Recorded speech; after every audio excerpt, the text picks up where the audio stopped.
This one's called You Are Mine.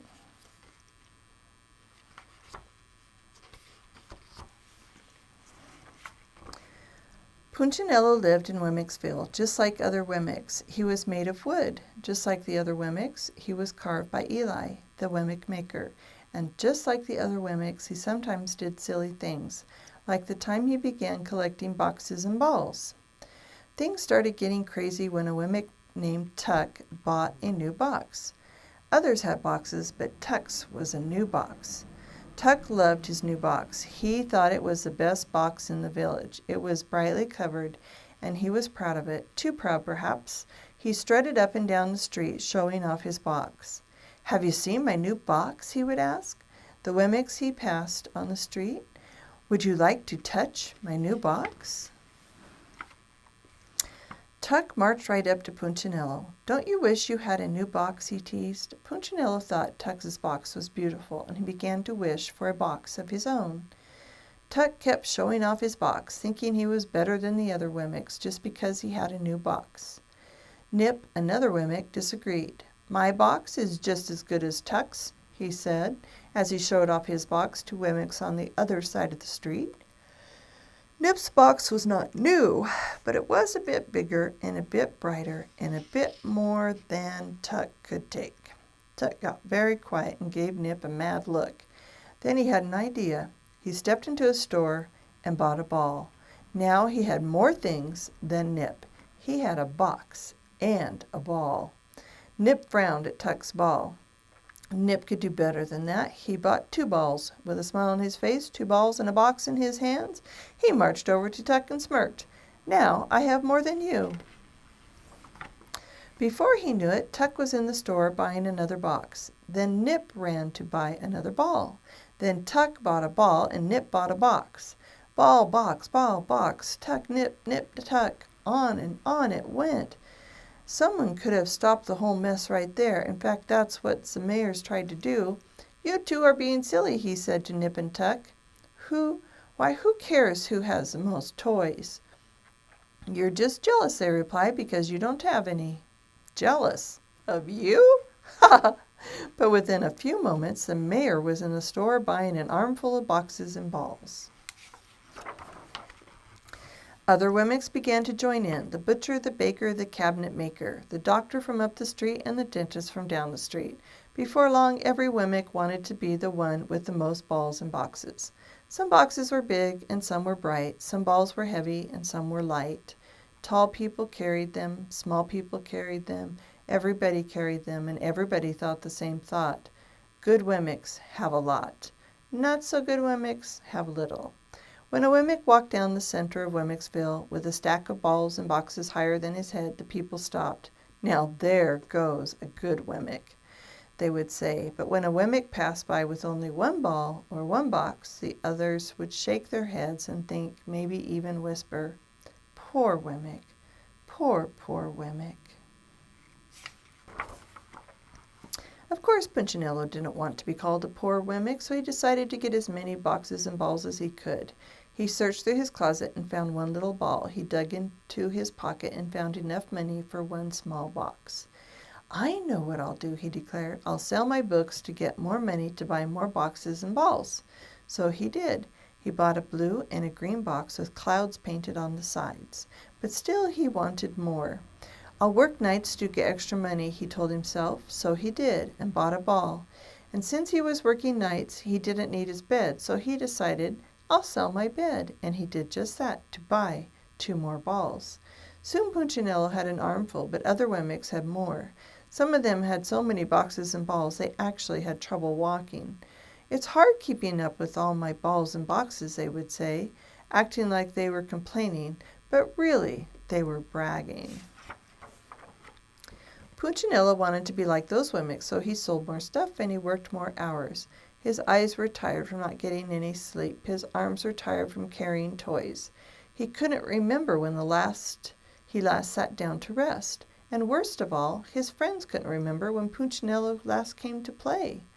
"We haven't seen you for a long time," his friend Lucia said to him one day. "Why don't you come and play again?" said his buddy Splint. Not everyone cared about boxes and balls, Punchinello's friends didn't, but Punchinello cared more about having boxes and balls than he cared about having friends. "I've got work to do," he would tell them, and his friends would sigh. Punchinello didn't care. He only cared what the other box and ball people thought, and no matter what he did, he couldn't buy enough things to get their attention. Finally, he had an idea. "I will sell my house," he decided. "That's crazy," cried Lucia. "Where will you live?" asked Splint. Punchinello didn't know, but he didn't care. All he could think about was the boxes and balls he would have with all that money. So he sold his house. He bought boxes and boxes and boxes and balls and more balls. He carried so many toys he couldn't see where he was going. His stack went way above his head, but he didn't mind. So what if his arms ached? So what if he kept walking into walls? So what if he had no friends? He had boxes and balls, and when he passed Wemmicks, they would turn and say, "Wow, he must be a good Wemmick." Punchinello heard them. He couldn't see them, but he heard them, and he felt good. "I'm a good Wemmick," he thought.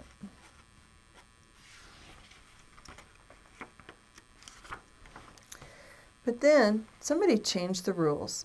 It was the mayor's wife. She was very proud of her boxes and balls. She not only had a lot of them, but she also had special kinds of them. She bought them at the fanciest stores with funny names and left the names on the boxes so everyone could see them. She wanted to be the best Wemmick. One day she had an idea. "Not only will I have the most, but I will go the highest." So she climbed on top of one of her boxes and shouted, "Look at me, everybody!" Immediately all of the box and ball people tried to outdo her. One climbed on a fountain, another on a balcony, and then another onto a roof. It was the mayor who spotted the mountain, however.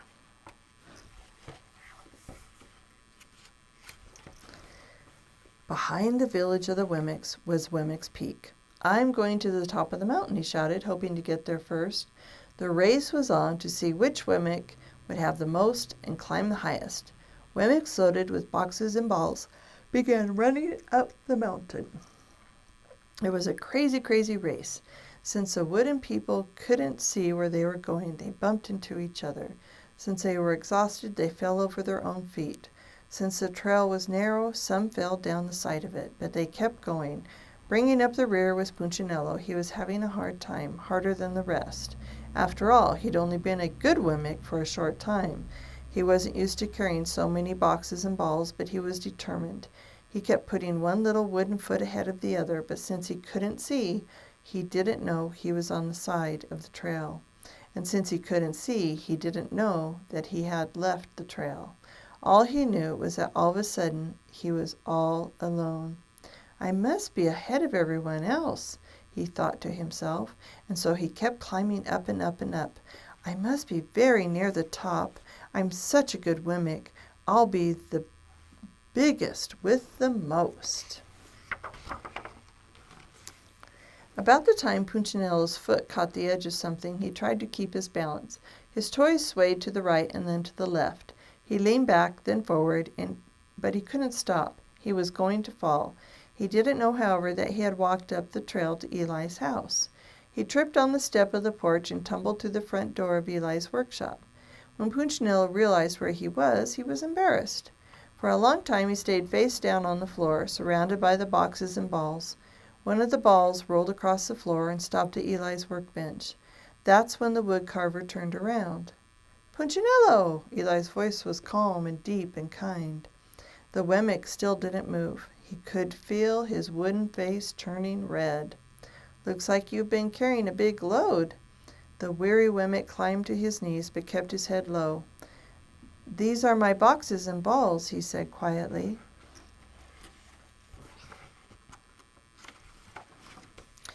"Do you play with the boxes and balls?" asked Eli. Punchinello shook his head. "Do you like boxes and balls?" "I like the way they make me feel." "And how do they make you feel?" "Important," Punchinello answered, still with a small voice. Eli observed. "So you've been thinking like the other Wemmicks. You've been thinking that the more you have, the better you are, and the happier you'll be." "I suppose so.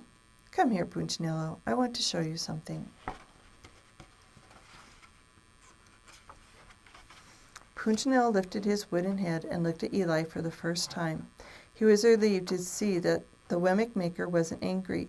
Punchinello followed Eli over to the window. "Look at them," Eli said. Punchinello looked out the window at the swarm of Wemmicks still climbing the mountain. They were tumbling and stumbling, fighting each other, even elbowing each other to get ahead. "Do they look happy?" Eli asked. Punchinello just shook his head. "Do they look important?" "Not at all," Punchinello said, noticing the mayor and his wife. The mayor was on the ground, and she was stepping on his back. She had a box on her head, and he had a ball in his mouth. "Do you think I created Wemmicks to act that way?" asked Eli. "No."